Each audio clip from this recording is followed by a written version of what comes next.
এই বাংলাদেশ ফ্যাসিবাদ মুক্ত ন্যায় এবং ইনসাফের বাংলাদেশ প্রতিষ্ঠিত হবে। সেই স্বপ্ন, সেই অগ্রযাত্রা নিয়ে যখন আমরা সামনে এগিয়ে যাচ্ছি, আমরা দেখতে পাচ্ছি নব্য একটি ফ্যাসিস্ট নব্য ফ্যাসিবাদের মতবাদ নিয়ে আবার বাংলাদেশের উন্নয়নকে, বাংলাদেশের ন্যায় ইনসাফকে বাধাগ্রস্ত করার চেষ্টা করছে। একটি দল বিদেশ থেকে তারা দলকে পরিচালনা করছে। আমরা বলতে চাই, এই বাংলাদেশের জমিনে বিদেশে বসে বসে কোন দল, কোন রাষ্ট্র পরিচালনার স্বপ্ন কেউ দেখবেন না। এই বাংলাদেশকে নেতৃত্ব দিতে হলে বাংলাদেশের মানুষের সাথে বসে, মানুষের সাথে থেকে এই বাংলাদেশকে নেতৃত্ব দিতে হবে। আপনারা আমাদের শহীদ মীর কাসেম আলী ভাইকে হত্যা করেছিলেন। শহীদ মীর কাসেম আলী ভাই যখন তথাকথিত জুডিশিয়াল কিলিং এর মাধ্যমে জামায়াতের নেতৃবৃন্দকে গ্রেফতার করা শুরু হলো, তখন আমার মীর কাসেম আলী ভাই বিদেশের মাটিতে ছিলেন। ওনাকে বলা হয়েছিল, শুভাকাঙ্ক্ষীরা বলেছিল, আপনি দেশে আসবেন না, আপনি সেখানে সেফ জোনে থাকুন। কিন্তু আমার মীর কাসেম আলী ভাই বলেছিল, আমি আল্লাহর গোলাম, আমি আল্লাহর কাছে নিজের বিশ্বাসকে সঁপে দিয়েছি। আমার মৃত্যু কোথায় লিখে থাকবে এটা একমাত্র আল্লাহ ভালো জানে। আমার মৃত্যু যদি বাংলাদেশে লিখা থাকে, কোন মানুষের সমর্থনে আমাকে বিদেশে আটকিয়ে রাখবে। তিনি দেশে এসেছিলেন, তথাকথিত ট্রাইব্যুনালের মাধ্যমে নির্মমভাবে ওনাকে হত্যা করা হয়েছে, জুডিশিয়াল কিলিং করা হয়েছে। এবং সেই সময় তিনি ফাঁসির মঞ্চে দাঁড়িয়ে চিহ্ন দেখিয়ে গিয়েছেন, বিজয়ের চিহ্ন দেখিয়ে গিয়েছেন এই প্রজন্মকে।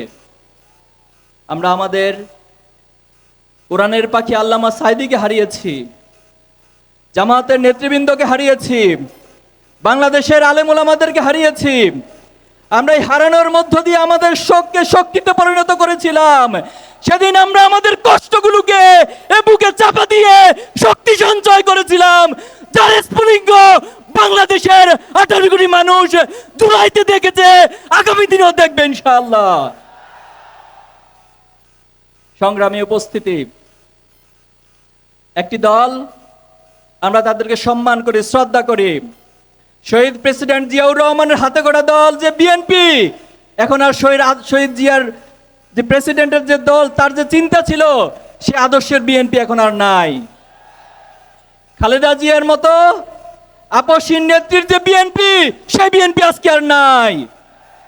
আজকের সেই দল একটি হত্যাকারী দলে পরিণত হয়েছে। এই গত 1 বছরের ব্যবধানে তারা 200-এর বেশি মানুষকে হত্যা করেছে। 150-এর বেশি শুধুমাত্র তাদের নিজেদের অন্তঃকোণ দলে তারা হত্যাকাণ্ড ঘটিয়েছে। আজকে বাংলাদেশে হাসিনা গিয়েছে, আমরা ভেবেছি এই বাংলাদেশ চাঁদাবাজ মুক্ত হয়ে যাবে, এই বাংলাদেশে জুলুম থাকবে না, অন্যায় থাকবে না, দর্শন থাকবে না, টেন্ডারবাজি থাকবে না। কিন্তু আমরা দেখতে পাচ্ছি নতুন একটি দল, হাসিনার সেই ইজারা তারা নিজেদের কাঁধে তুলে নিয়েছে। তারা হাসিনার সেই রেখে যাওয়া কাজগুলো, অসমাপ্ত কাজগুলো বাস্তবায়নের উদ্যোগ গ্রহণ করেছে। আমরা আজকে চাঁপাইনবাবগঞ্জবাসীর উদ্দেশ্যে বলতে চাই, আমরা কি এই দলকে, যে দল চাঁদাবাজ, যে দল হত্যাকারী, যে দল দর্শনকারী, যে দল অন্তঃকলদের নিজেদের মধ্যে নিজেরা মারামারি করে হত্যাকাণ্ড ঘটায়, পাথর দিয়ে মানুষ হত্যা করে, সে দলকে কি আপনার ক্ষমতায় দেখতে চান? আমরা কোন দলের, কোন ব্যক্তির বিরোধিতা করি না। আমরা আপনাদেরকে হুঁশিয়ারি করি, সাবধান করি, ভালো হয়ে যান। বাংলাদেশের রাজনীতি করতে হলে জুলাই এবং আকাঙ্ক্ষাকে লালন করতে হবে। ফ্যাসিবাদ মুক্ত মানসিকতা নিয়ে, উদারতার মানসিকতা নিয়ে বাংলাদেশের রাজনীতি করতে হবে। ইসলামী ছাত্র শিবির আপনাদের সকলের দোয়ায়, আমাদের মায়েদের বোনেরা আমাদের জন্য দোয়া করেছেন, রোজা রেখেছেন, নফল রোজা রেখেছেন। আমাদের ভাইয়েরা, বাবারা দেশে বিদেশে বিভিন্ন জায়গা থেকে নফল রোজা রেখে আমাদের ভাইদের জন্য দোয়া করেছেন। এই দোয়ার বরকতে, আল্লাহর সাহায্যে আল্লাহ তাআলা আমাদেরকে যে বিজয় দিয়েছেন, আমাদেরকে বলা হয়েছিল আমরা এই বিজয়ের পর এই ছাত্র সংসদ পরিচালনা করতে পারবো না। আমরা কি পারছি ছাত্র সংসদ পরিচালনা করতে? শুধু পারবো না, ইনশাআল্লাহ আমরা রেকর্ড করে দিব বাংলাদেশে, বাংলাদেশের ছাত্র সংসদ কিভাবে পরিচালনা করতে হয়। অতীতের সকল রেকর্ড ভেঙে আগামী দিনে একটি উজ্জ্বল মডেল স্থাপন করবে আমাদের ভাইরা ইনশাআল্লাহ। আমরা যখন মাদক মুক্ত করার জন্য উদ্যোগ গ্রহণ করছি, একটি পক্ষ আমাদের বিপক্ষে দাঁড়িয়ে যাচ্ছে। বিভিন্ন সিন্ডিকেট ভেঙে দেওয়ার যখন উদ্যোগ গ্রহণ করছি, একটি পক্ষ আমাদের বিপক্ষে দাঁড়িয়ে যাচ্ছে। আমরা সবাইকে হুঁশিয়ারি করতে চাই, খুনি হাসিনার পতনের মধ্য দিয়ে বাংলাদেশে আর কোনো ফ্যাসিবাদী এবং আধিপত্যবাদী রাজনীতি চলবে না। চাঁপাইনবাবগঞ্জ সীমান্তবর্তী এলাকায় এখানে আমাদের ভাইদের বোনেদেরকে বিভিন্ন সময় গুলি করে নির্মমভাবে হত্যা করা হয়েছে। আমাদের তথাকথিত বন্ধু রাষ্ট্র, তারা আমাদেরকে বন্ধু রাষ্ট্র পরিচয় দিয়ে এসেছে এতদিন। বন্ধুর পরিচয় দিয়ে দিয়ে তারা বারবার আমাদের বুকের মধ্যে ছুরিকাঘাত করেছে। তারা আমাদের দেশের সীমান্তে গুলি করে মানুষ হত্যা করে, আমাদের দেশের নদীগুলোকে বাদ দিয়ে খরা তৈরি করে, বন্যা তৈরি করে। তারা আমাদের দেশের শত শত মায়ের বুক খালি করা গণহত্যাকারী খুনি হাসিনাকে যে আশ্রয় দেয়, তারা কখনো আমাদের বন্ধু হতে পারে না। আমাদেরকে বিভিন্নভাবে ভয় দেখাতে আসেন। নিজেদের চিন্তা করুন, আমাদেরকে নিয়ে ভাববেন না। নিজেদের চরকায় তেল দিন, নিজেদের রাজ্যগুলোকে কন্ট্রোল করুন, বাংলাদেশকে নিয়ে ভাববেন না। বাংলাদেশের যে যুব সমাজ, যে ছাত্র সমাজ, যে মায়েরা, যে বোনেরা আজকে জেগে উঠেছে, এই জাগ্রত আমরা আমাদের শহীদদের আকাঙ্ক্ষা লালন করে আগামীর বাংলাদেশ বিনির্মাণ করব। আজকে আমাদের নুরুল ইসলাম বুলবুল ভাই, ওনার পরিচয় আমার আগের বক্তারা সবাই দিয়েছেন। আমাদের সাবেক কেন্দ্রীয় শহীদ মাসুদ ভাই বলেছেন কতটা নির্মম নির্যাতনের শিকার তিনি হয়েছেন।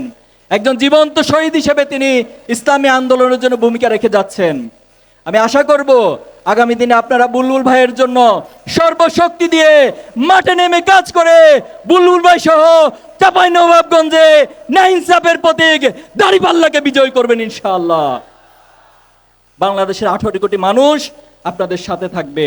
সংগ্রামী উপস্থিতি, আমরা পরিশেষে বলতে চাই, আমরা একটি চূড়ান্ত বিপ্লবের স্বপ্ন দেখি, যে বিপ্লবের মধ্য দিয়ে আমরা আমাদের এই বাংলাদেশকে ভালোবাসি তার প্রমাণ হবে।